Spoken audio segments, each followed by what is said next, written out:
Hello and welcome to Daytime, your place for scary stories, straight from the horror forums of Reddit. Make sure to like and subscribe for more horror tales of things that go bumping the night. On tonight's episode, a man stuck in a traffic jam decides it's a good idea to grab an iPad when he's in a sudden car crash.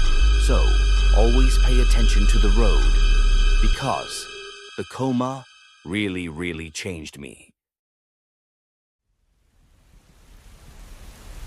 Last year, I was in an accident. There was a traffic jam and I was stuck for 20 minutes. I decided it was a good time to bring out my iPad, so I took off my seatbelt and leaned into the back seat to get it from my gym bag. Seconds later, a car rear-ended me at 65 miles per hour. I smashed my head into the dashboard so hard that it was like turning off a light. It took 13 hours of surgery, 5 weeks in a coma, and 8 months of physical therapy to get me back on my feet. On paper, that's the end of the story. But there's more to tell. I brought something back from the coma. It is so hard to describe my experience. You completely lose track of time. So a passing thought can take an instant or an afternoon. There is no way to tell. You can be completely aware of everything that happens around you, and yet you can't recall anything anyone has said. You can become hyper-focused on a smell in a particular part of the room, but don't feel a single thing when someone gives you a shot or stretches your legs. It is like floating in an empty black room with twinkling stars of cohesive thought floating just out of reach. I could have been alone for mere minutes or weeks before I finally met him. There is no way to tell. But there was someone there to keep me company. There, in the void. I first heard him as a distant voice, calling out to me. There was something inside me, telling me to keep my mouth shut, but I just couldn't. I was scared and alone. I answered the call. The first time I saw him in my mind's eye, he was tall, probably about a head taller than me. He was thin, hairless, and completely nude. He seemed tired. We could barely understand each other, as if we spoke different languages. Still, he stayed with me, occupying my thoughts. After a while, we started to sound alike. We started having conversations, we started making jokes, telling stories, getting to know each other. Again, it could have been minutes, it could have been weeks, and I don't remember anything about it. There was just the sensation of having him there, of having company in the nothingness. Still, a few of his words stood out. "I'm nobody," he said once. "In so many ways, I'm nobody. And sometimes, you are too." So that's what I called him, the nobody. As time passed, I realized I'd made a mistake. As my body struggled to wake up, the nobody tried his best to keep me around for just a little longer. He wanted a friend and companion in the dark, someone to get to know and share his experiences with. I don't remember what he told me, but I remember how it made me feel. It made me feel dread and existential terror, like there was something I desperately wanted to forget, something I wish I didn't know. Luckily, I don't remember it, thank God. But the nobody wanted me to know. He kept telling me these awful things, as if to make me sympathetic to his state of being. He wanted me to give up and just stay there with him, but I wouldn't budge. I was determined to wake up and put this entire thing behind me for however many years I had left to live. He got frustrated, and with every frustration he changed his form. His fingers would grow longer, his arms thinner. His head would grow pale and elongated, his mouth rounder like a leech. On the good days, he'd look like himself. On the bad days, I had to hide, listening to him, trying to sense my thoughts in the dark. But the day came when I could finally feel my body again. The stars in that empty void were turning into suns, and blotches of thought were connecting. A finger connected to a hand, connected to an arm. Eyes twisting and turning, trying to blink. In the final moments of my coma, I struggled so hard that my entire being was screaming the effort into the void. I'd either wake up or stay there forever. All or nothing. At first, I was failing, falling deeper into the void. Then a surge, the nobody, lifted me up and carried me into the light of thought. I woke up. Those 5 weeks just seemed like a murky memory, an afterthought. something I've left behind, but not quite forgotten. I still have certain memories left, clear as day, but none of them as vivid as that of the nobody. If I had artistic talent, I could paint him from memory.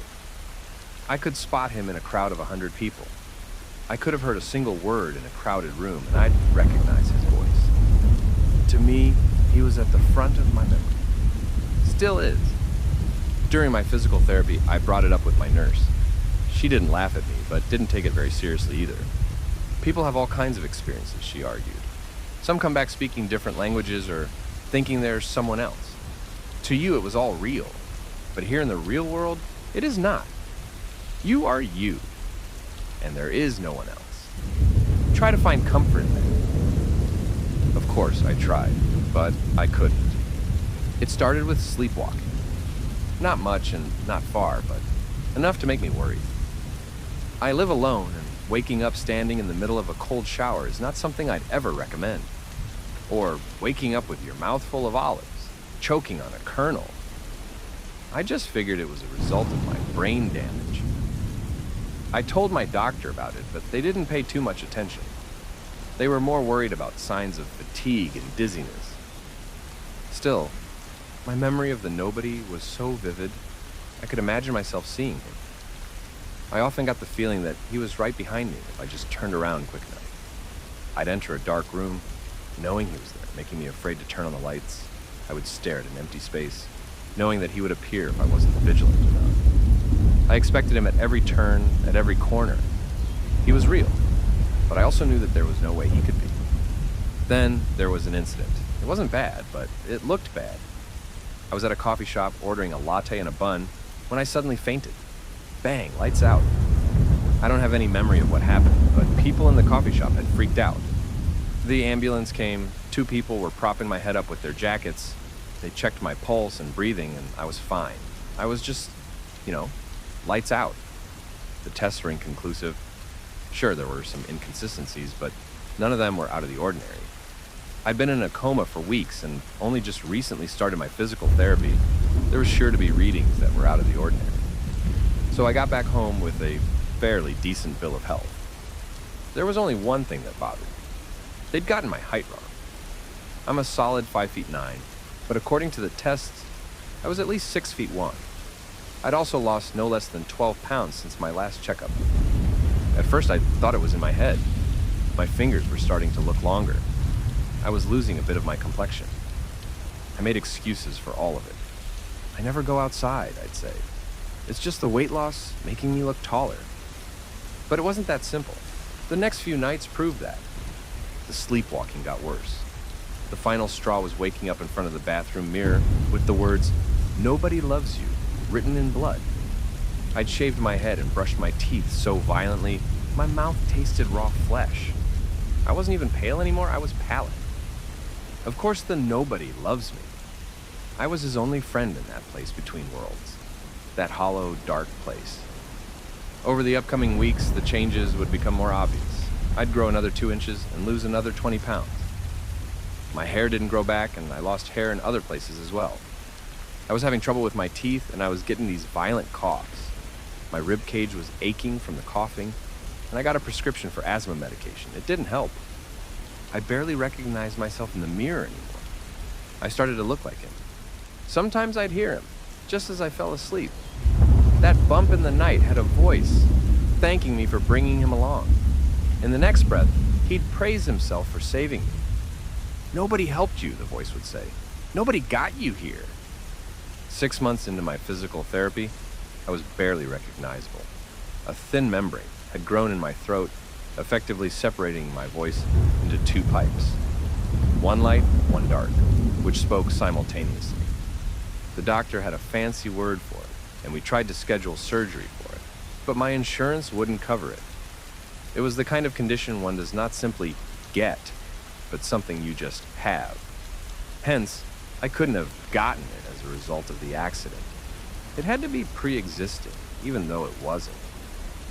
They said the same about my fingers. Fingers don't just grow.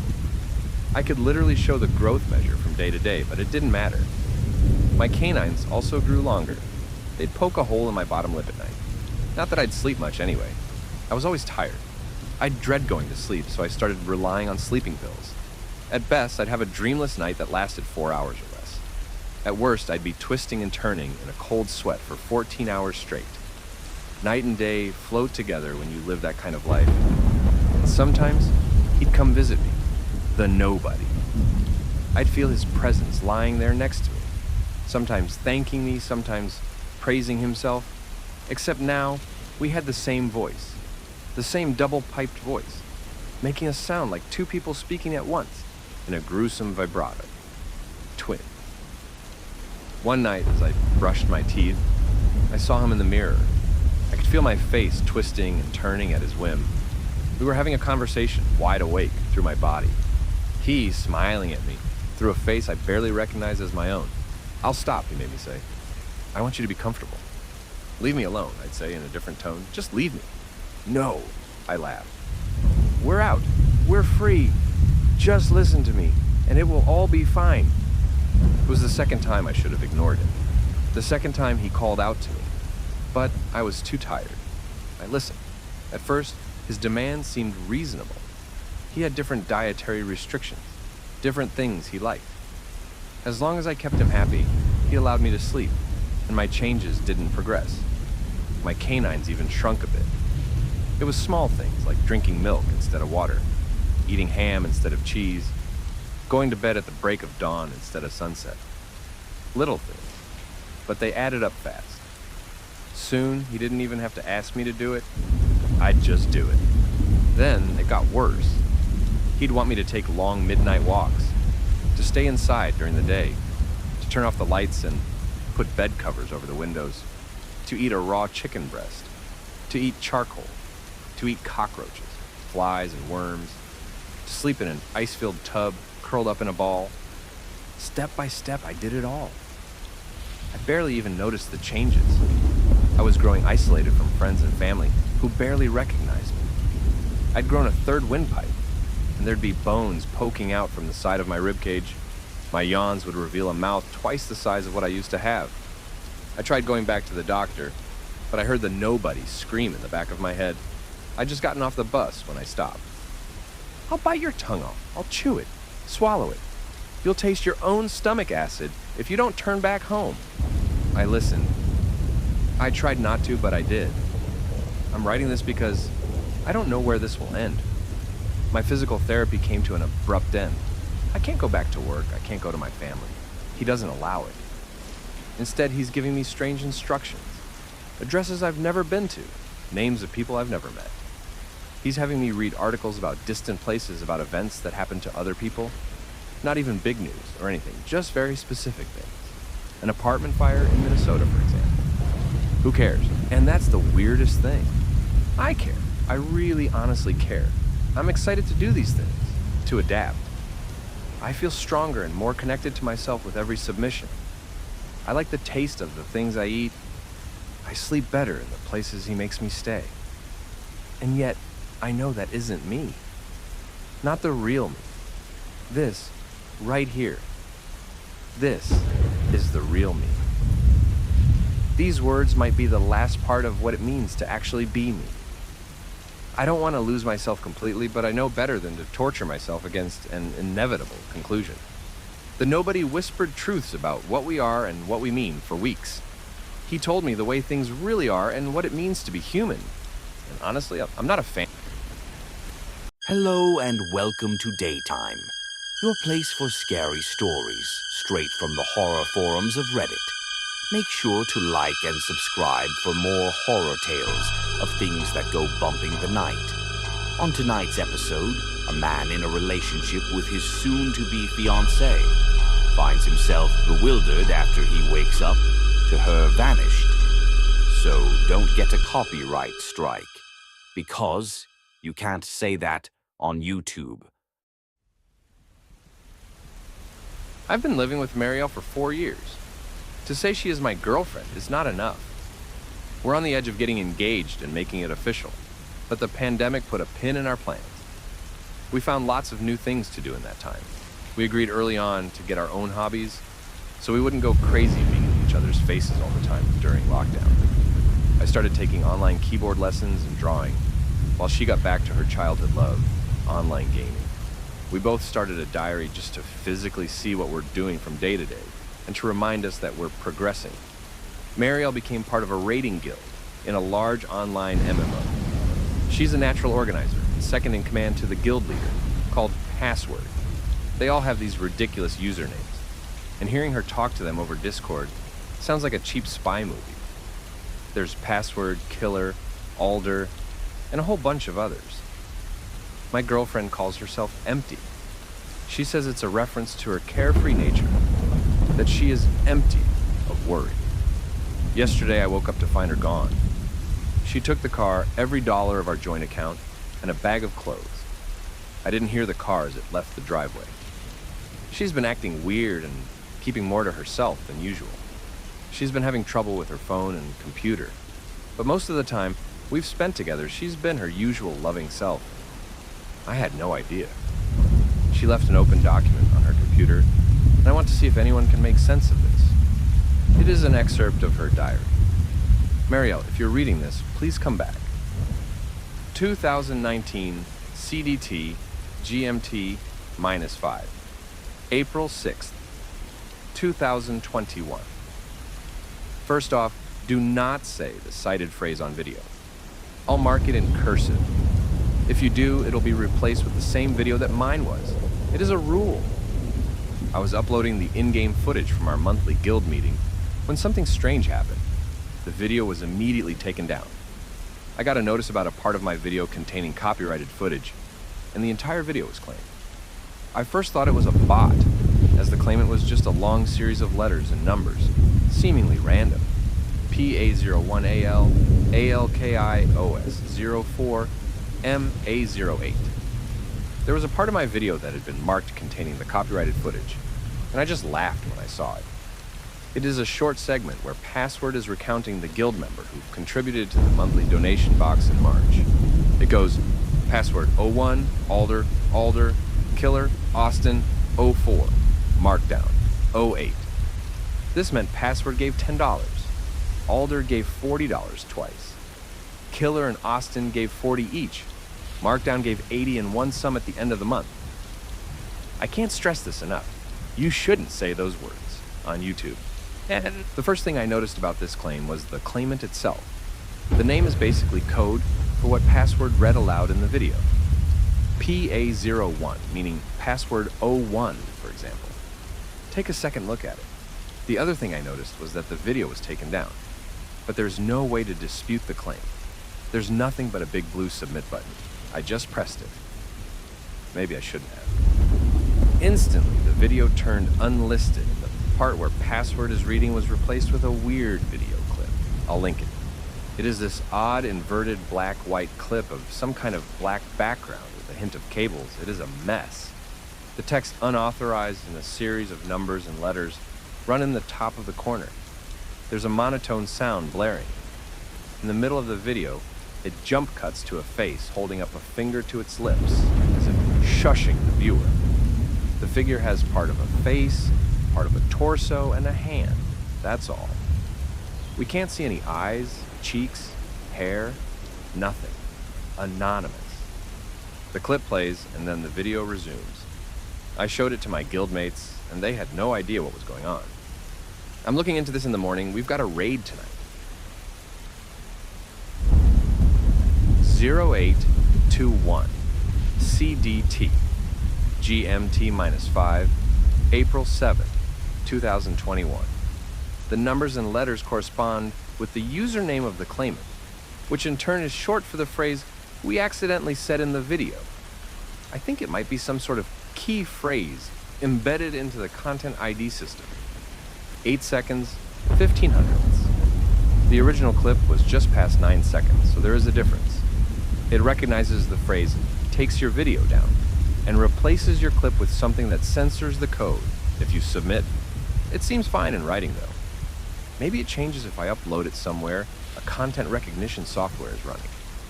Anyway, I've emailed the YouTube support about it. 1248 CDT GMT -5 April 15 child 2021 3 emails, no response. We've taken out the code part of the video and re-uploaded it, no problem. 2206CDT, GMT -5, April 16, 2021. I got a call just now. It was just a monotone noise. I recognized it from the video. The caller ID just said submit, like the little blue button I clicked on YouTube. I'm pretty sure I accidentally bugged something in the algorithm. I'm gonna do an experiment. 0406 CDT, GMT -5, April 17, 2021. I've been up all night. I made a video on my phone with me just reading the keywords and uploaded it to Twitter. The tweet just got deleted. I got a DM from a user with the same name as the YouTube claimant with just the word unauthorized in all caps. I've tried Instagram and TikTok, and it is all just taken down. It only seems to be YouTube where it can't just be deleted and is instead replaced and made private. Searching for the username gives literally no Google search results, not even one. 0606 CDT, GMT -5, April 17, 2021. Got a text from an unknown number. It just said unauthorized. 0631 CDT, GMT -5, April 17, 2021. Turned my phone off. Kept getting spammed by text messages all saying unauthorized. 1251 CDT, GMT -5, April 17, 2021. I turned on my phone and got another call from submit. This time I tried saying the words into the monotone. The tone just stopped. I sat there quiet. 6 seconds passed, then I heard this robotic voice say, unauthorized. I think this system believes I'm trying to access something I'm not authorized to get into. Next time, I'll try saying something else. 1812, CDT, GMT -5, April 21st, 2021. It has been quiet for a couple of days, but I got another call tonight. This time, I said submit. The monotone disappeared, then the voice responded, confirm. I just repeated submit. Then, the weirdest thing happened. It sounded like someone trying to pick up the phone at the other end, but there was a struggle. I could hear a no, but the call was cut short. I recorded the entire thing. A friend of mine is looking into the claimant on YouTube. Apparently there's some sort of invite-only forum for people who specialize on internet sleuthing and looking up the real person behind certain usernames. 2356 CDT, GMT -5, April 26, 2021. No response yet. 2 guys on the opposite team came up to me in the battlegrounds and begged me to kill them, over and over. My guildies laughed their asses off, but I found it kind of weird. It wasn't just trolling, it seemed off. 0941, CDT, GMT -5, May 4th, 2021. There was a hit on the username. There was a password leak from a game developer back in 2004, where someone had that username. There's also a password, Zamercand, with every vowel replaced with a 6. I typed it out on my phone as a reminder to myself, and it just went black. Complete factory reset as soon as I put in that last D in the password. What the fuck? 1412, CDT, GMT -5, May 4th, 2021. I got my phone to work, and as soon as it started up, I got called again. I started the recording. This time, I said the username, then the password, in order. The voice said confirm, and I actually got a ringing noise, as if calling someone. The other end picked up, but they were quiet. I tried explaining that this was a mistake, and that whoever they were, I just didn't want anything to do with them. Blameless, they said. You're blameless. It was a man's voice, old, hoarse throat. Yes, I am, I responded. It is all a mistake. There was such a loud noise that I dropped the phone. The voice screamed out, blameless, so loud that my phone just fried its own loudspeakers. My ears were ringing for minutes. My phone is beyond saving at this point. I think the battery snapped in half. Needless to say, the recording was lost. 1806 CDT, GMT minus 5, May 16th, 2021. Someone pointed at me in the grocery store today. Young guy, late teens, glasses. He just pointed at me and said, "Blameless." He had this weird, blank stare. He lives around here. I've seen him before. I just got out of there. Freaked me out. 22:20, Central Daylight Time, GMT minus 5, May 16th, 2021. People are stalking me in-game. They're sending me private messages asking me to kill them. Over and over, begging and pleading. They keep calling me blameless. My guildies aren't laughing about it anymore. It's on 0301, CDT, GMT minus 5, May 17, 2021. Someone joined our Discord, just screaming and crying. They got muted and banned. They tried joining under a different name, but our moderators didn't let them through. We've put up a temporary hold on new members. 0840, CDT, GMT minus 5, May 17, 2021. Things are getting out of hand. I haven't slept, but I'm not tired. I'm off the computer. Carl called me blameless in his sleep. He just flipped over, looked at me, and murmured it. I don't think he was even awake. Why am I not tired? No phone, no computer, nothing. I'm off-grid. Well, except for the pad I'm writing this on. 0856, CDT, GMT minus 5, May 17, 2021. Blameless. Blameless, blameless. How the F, blameless, blameless are the S blameless. I doing this, I'm not blameless. Even connect SBL TED to the inner AME netless.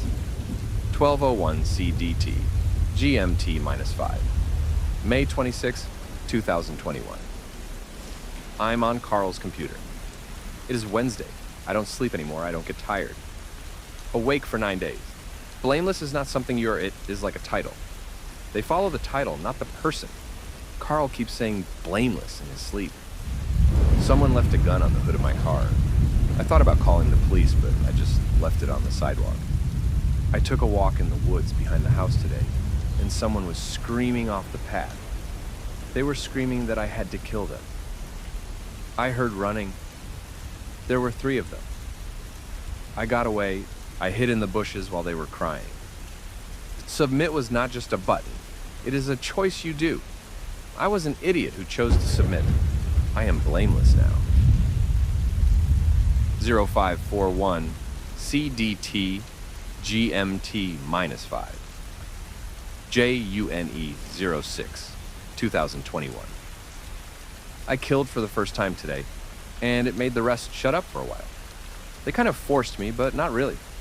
They put the gun in my hand, but I just wanted them to fucking stop screaming.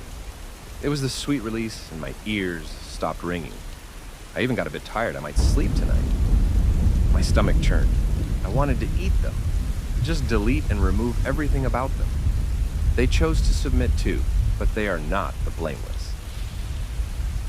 0336 CDT GMT minus 5, JUNE 12, 2021. 18 of them, and there are more coming. We were in a clearing and they were waiting for me. There were white vans parked nearby, but I didn't care who watched. I just started killing. I wanted the begging to stop the sounds, to stop the screaming. The silence feels like being reconnected to the might of God. I miss just hearing nothing. I ate so much. On 0516 CDT, GMT minus 5, June 18, 2021. Carl said it in his sleep. My first instinct was to kill him, to eat, but I didn't. This is all so fucking absurd. I'm collecting my thoughts. I agreed to something I didn't know what it was. There was something that changed in me. I was marked. Some kind of dormant system picked up my accidental code, and it woke up. It woke up at a target. Carl, when you read this, I've left town. I don't want to hurt more people.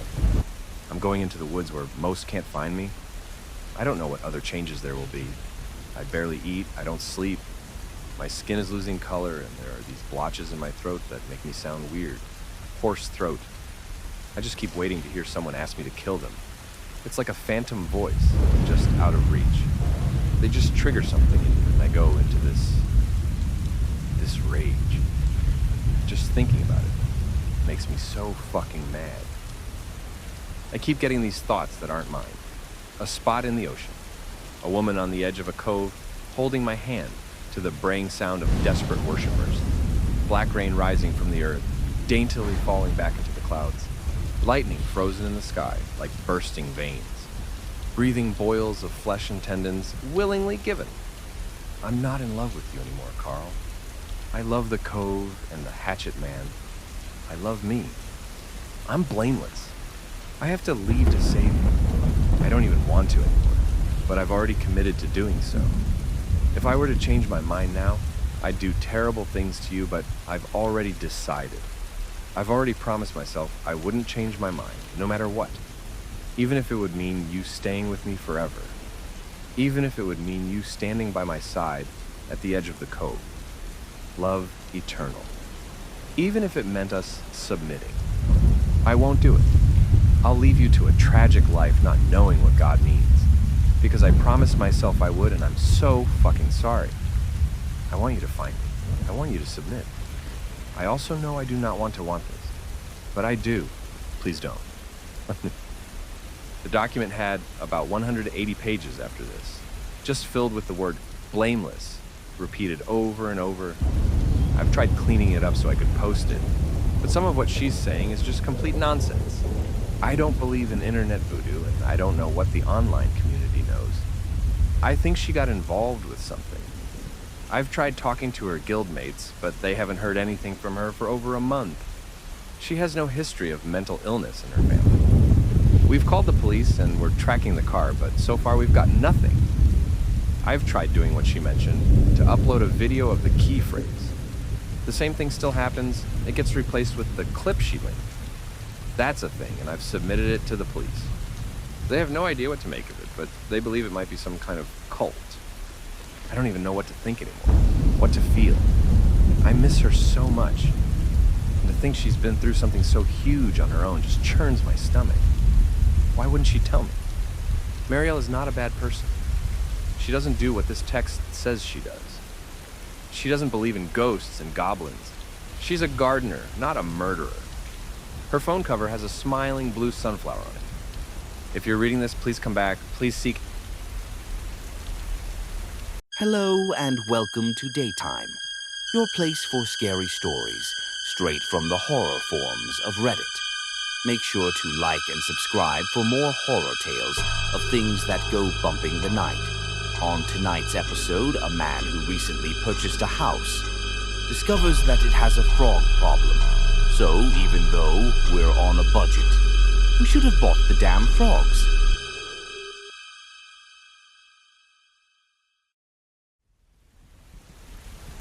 I live in a small town called Tomskog, Minnesota. It ain't a big town, but it is what I've learned to call home. Just south of Fergus Falls, just north of St. Gall. I want to share something weird about this town that started just a few months after we moved in, and it has been getting progressively worse. I think I have things under control as it stands, but I'm not sure. I think I could use your opinion on this. My family and I moved here in 2019. I got a job at one of the larger warehouses on the outskirts of town. Biggest refrigerated warehouse in the state. I moved here with my wife Laura and 2 daughters, Beth and Jane, all the way from Chicago. We all agreed on one thing when we got here. The entire town looks like something straight out of the 60s. The town has a long tradition of refrigeration and cold storage.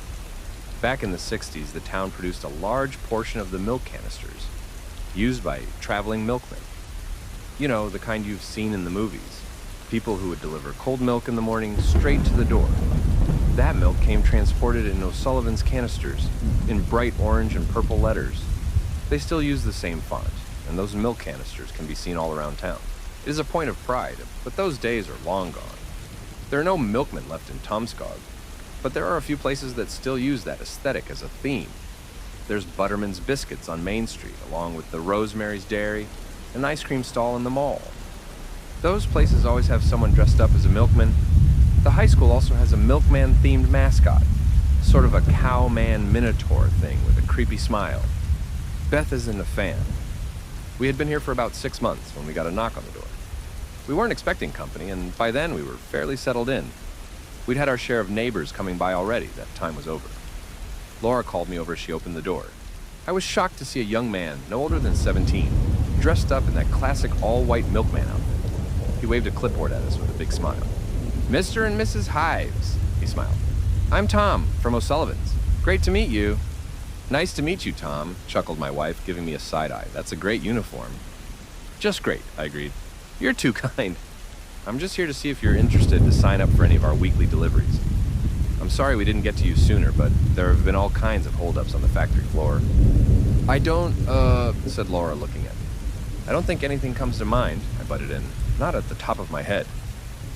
Of course," nodded Tom. "Maybe I could leave this with you so you can look it over at your own leisure?" He held out a single piece of paper. I took it, we wished him well, and locked the door. Laura couldn't stop laughing and swore she was going to get me one of those outfits. The paper itself was left on the kitchen counter for a few days, until my youngest, Jane, found herself reading it out of sheer boredom one morning. She counted everything on the list, reading it out loud. Most of it was fairly ordinary.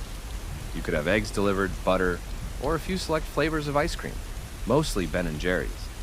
There was also sparkling water, fresh juice, and hey, even good old milk. There were also a few dried goods like baking soda and flour. Then at the very bottom of the page was this one line that I couldn't believe. "Frogs," said Jane, my youngest. "It says frogs here." "That can't be right," chuckled Laura. "Let me see." She held it up to me as I drank my morning coffee. There it was, bright as day. Frogs, with an asterisk. Nowhere on the page did it say what the asterisk was for. It was, by far, the weirdest thing I'd seen in this town. Maybe someone in town had a thing for French cuisine, but having frozen frogs hand-delivered to your front door? That's weird. And if it was a cooking thing, why were there no snails? My wife and I talked about it extensively for about a week. At the parent-teacher conference, we tried talking to the other parents about it, but most of them didn't seem to know what we were talking about. They thought we were joking.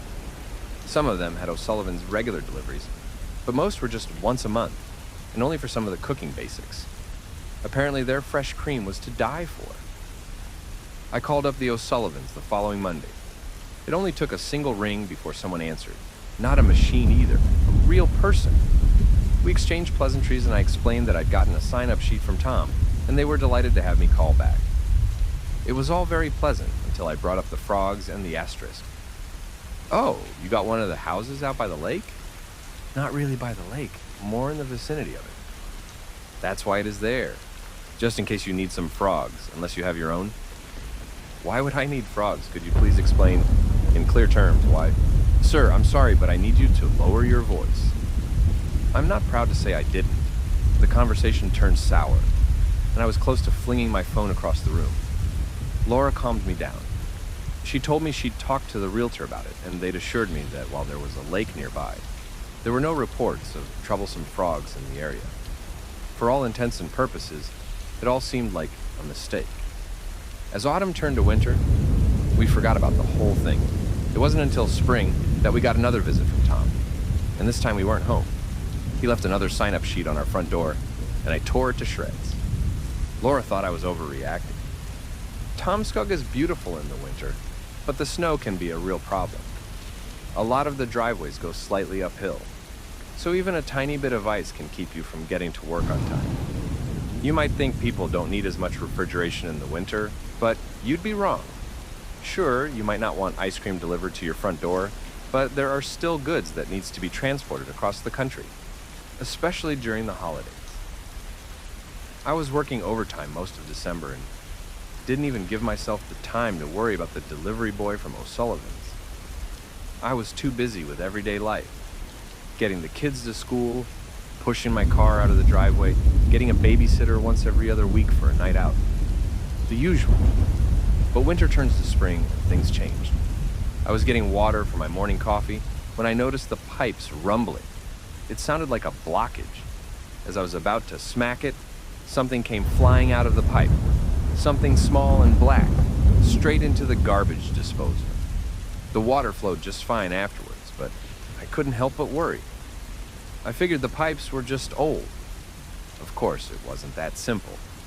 Over the coming weeks, we started to notice things around the house and yard. The grass outside was slowly turning brown, and the graveled path from the house to the driveway was turning into mud. I started waking up to the smell of wet wood drifting in through our bedroom window, and my daughters would come in at night complaining about mosquitoes. It all escalated to the point where I woke up one night from a mosquito bite on my nose. I went into the kitchen to grab a glass of juice and calm my nerves when I suddenly slipped. Full on 90-degree flip, landing on my back, staring at the ceiling.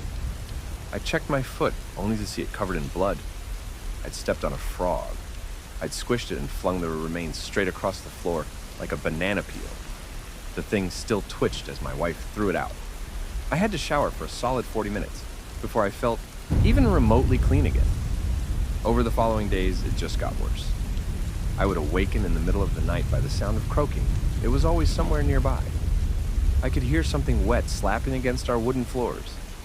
Sometimes I'd hear something bumping against the furniture, or even the bedposts. I started doing frog checks before going to bed. I rarely found more than one, maybe two, but as soon as the lights were out, we could hear them, croaking, slapping around. It all came to a head one night when Beth, our oldest daughter, came screaming into our bedroom. "There's someone in the house! There's someone in the..." I was up in a heartbeat.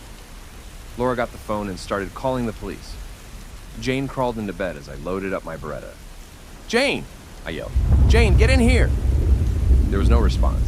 I gave Laura a look and ran out into the hallway, still in my underwear. I could see through the main hallway all the way to the front door. It was all dark, the lights were still off. The half moon illuminated a small silhouette in the doorway. A child, but not Jane. That, and 1,000 glaring eyes along the floor. Someone was screaming outside, "Jane." I took one step and felt a frog crushed under my foot. I could feel their grabby hands twitch between my toes as I struggled to stay up. Just as I tried calling out for my daughter, I lost my footing and fell face first into the floor. Frogs. Everywhere. They were getting in my hair, pushing against my ears, trying to force themselves onto me.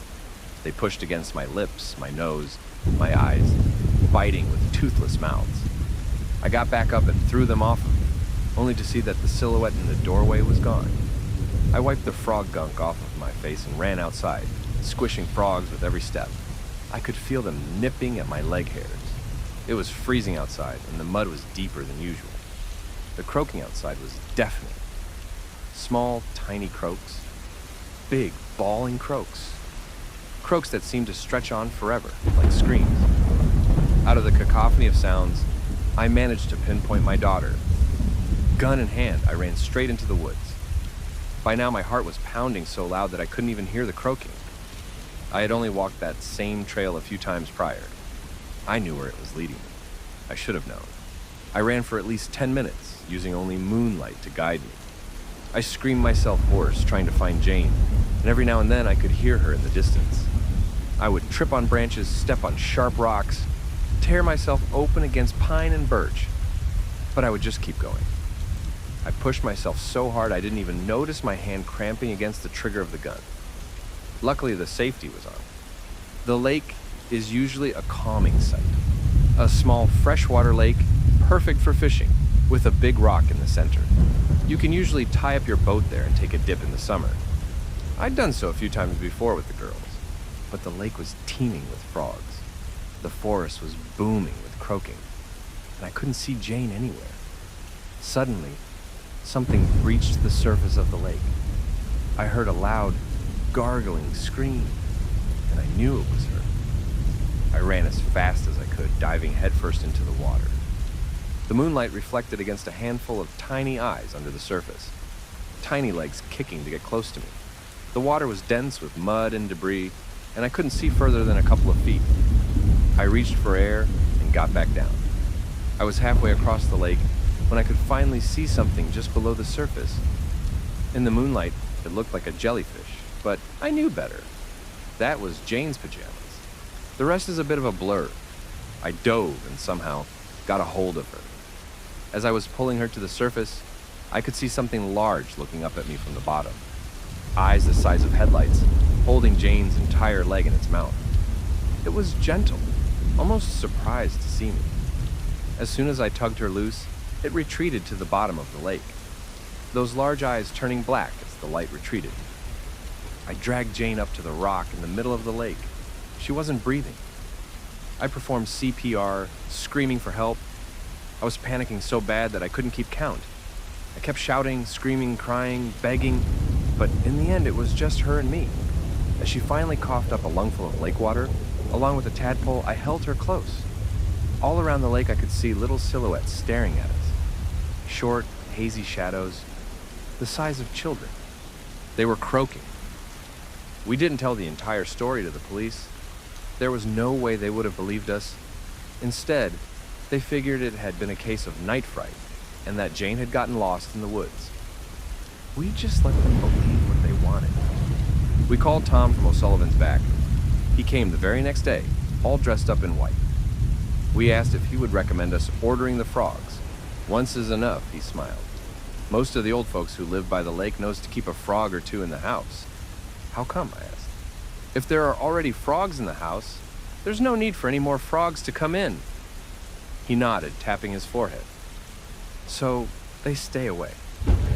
So we get frozen frogs, and then we're good. They're just hibernating. Just go ahead and put them somewhere real nice, and I'm sure it'll all be just fine.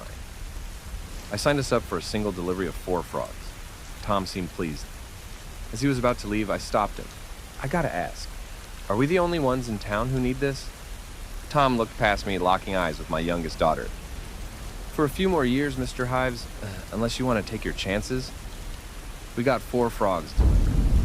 I set them up in a nice terrarium in the hallway. Jane barely even remembers that night and doesn't seem as shaken up as the rest of us. Hell, I've seen her play with the damn things. But me? I get the shakes every time I hear them croak. There haven't been a single frog on our property since. The grass is green again, and the graveled path stays graveled even during bad rains. But sometimes, at night, I swear I can see those hazy outlines of children along the edges of my property. They croak.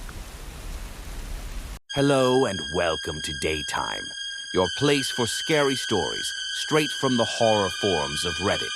Make sure to like and subscribe for more horror tales of things that go bumping the night. On tonight's episode, a man who falls in love discovers that his girlfriend is hiding a deep secret. So, tonight, I'll be telling you how Millie made me sick. Have you ever been really, really in love with someone? Where your every waking thought is concentrated solely on them, and the time when you're not with them feels like an eternity, counting down the minutes. Maybe you've felt that way. Maybe you haven't. I've had my fair share of relationships where I've had my head messed with over and over. Some of them liked playing mind games, others were abusive, some were hysterical, some were great, calm and kind people that I was too broken to love. Then there's Millicent, or Millie. She was too good to be true. I've been part of the workforce for a few years now. I got my architecture degree at Cloud State, go Huskies, and moved out to Tomskog, Minnesota for an entry-level job. Small town, nice people, cheap apartments. When my little brother graduated from Minnesota State, they decided to have a party. He studied law, and we had a class full of future lawyers looking to get some stress out after taking the bar exam. 4 open apartments on the same floor, everyone invited. It was the kind of frat-fueled party frenzy you see in the movies.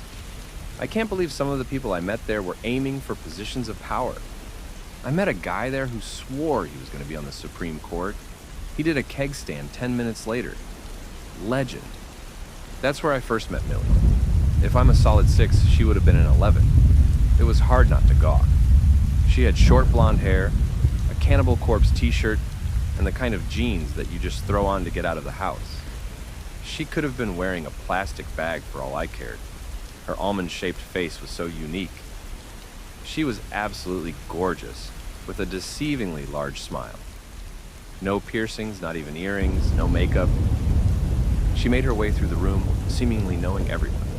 A beer just magically appeared in her hand, and before I knew it, an hour had passed. I found myself standing beside her in the hallway. Music was thumping all around us, but all I could hear was my own pulse. I've never experienced anything like it before. Actual love at first sight. "You don't look like a lawyer," she smiled. "You a +1? Here with my brother." "Is he the one slamming fisherman shots? Chatting up Kate in the kitchen?" Allegedly. He absolutely was. He was on his 7th shot. Millie was delightful. Seeing that big smile up close was enough to break all the ice in the room. I felt like I could tell her everything, and we ended up talking for hours. I was completely sold. By the end of the night, we were making out in the backseat of my car like teenagers. I'll be the first to admit that I got a bit obsessed with her. I texted her every day, but she always seemed so busy. She hadn't graduated yet. She was getting a master's degree in applied statistics. She didn't seem like the kind of person who would spend hours cooped up in a room with a bunch of numbers, but everything about Millie was a mystery to me. We started dating regularly. Most of the time, we were just going out to eat and watch a movie. Nothing big. The night would always end the same, though, with a heavy makeout session. Sometimes more. She loved just hanging out at my place, even though she thought my scented candles was a bit much. I like sandalwood, sue me, but something was wrong. I've never been very sickly, but I started developing multiple ulcers, and I was losing a lot of weight.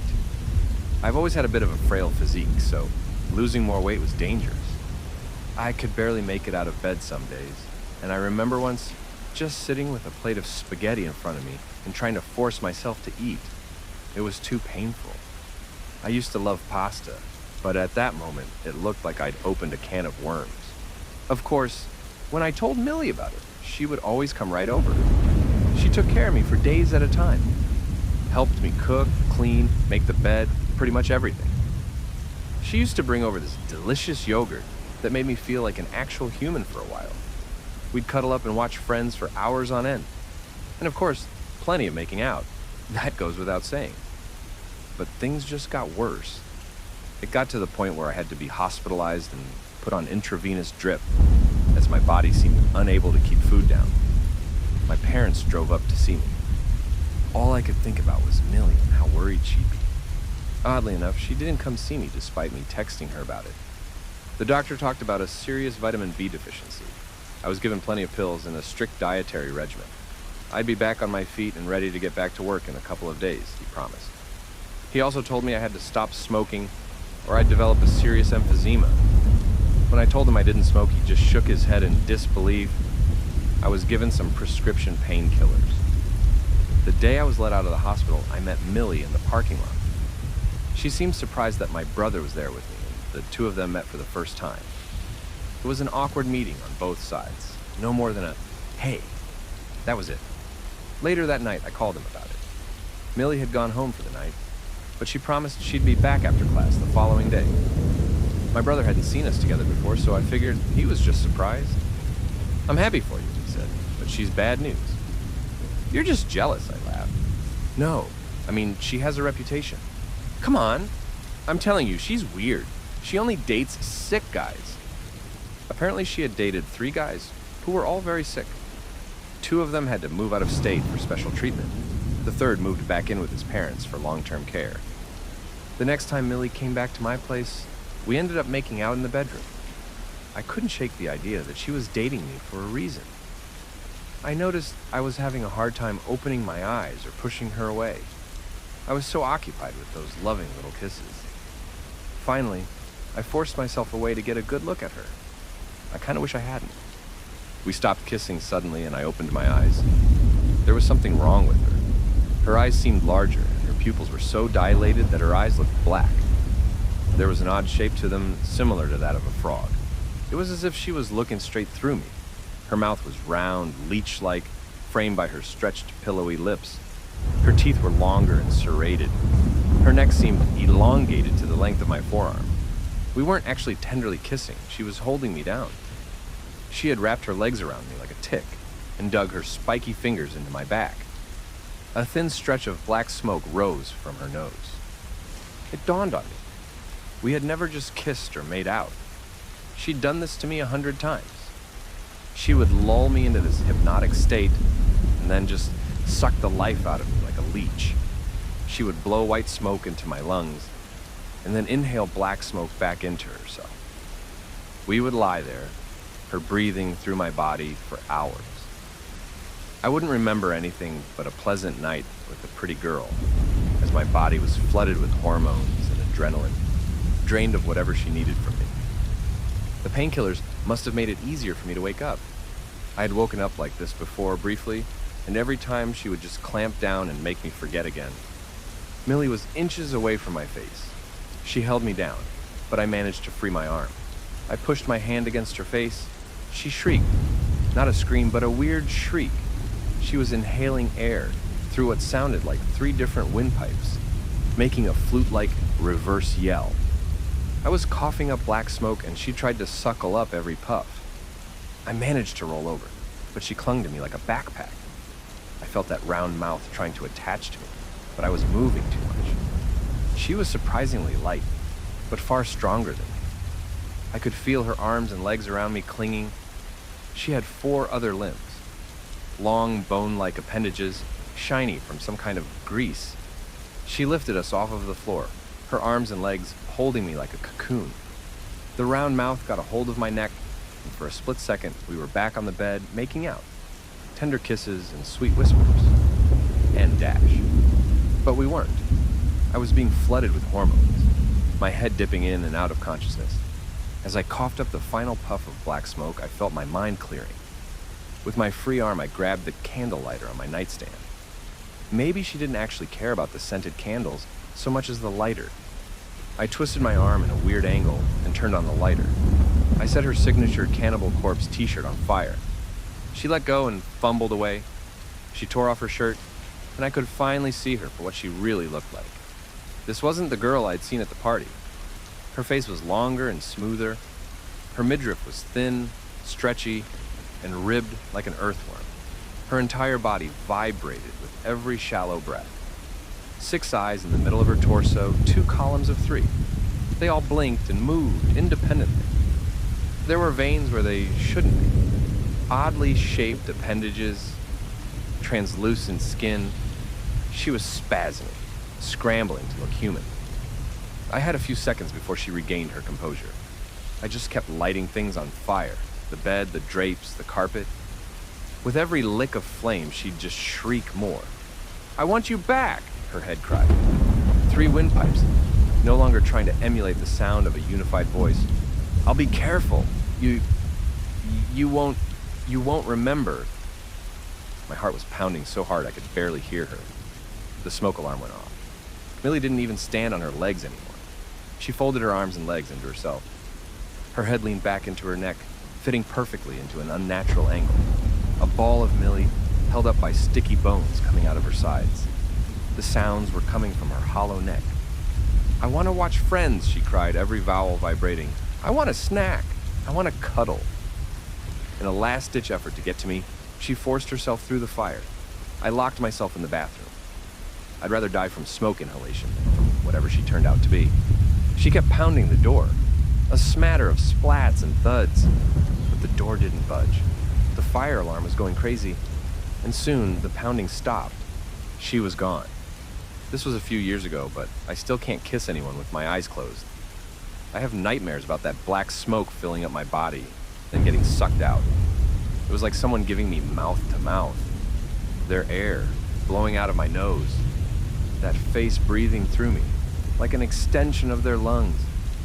Her flirty eyes, nothing more than a trick to get close to me. Pretty little lips wrapped around a monster's mouth. Too large for a human cranium. I don't think I'll ever get over it. I can still feel my body aching to get back to her. My body loved Millie. Knowing what really happened and what she is the only defense I have from trying to find her again. It would be so easy to just let go, to let her have me. But I would be dead. But, of course, I have doubts. Maybe she really cared. Maybe she would be more careful if we tried again. See how easy it is? Never again. I'm telling you this as a warning. If someone seems too good to be true and makes you feel better than you've ever felt, maybe there's a reason. Just open your eyes every now and then. Take a good look. Is this really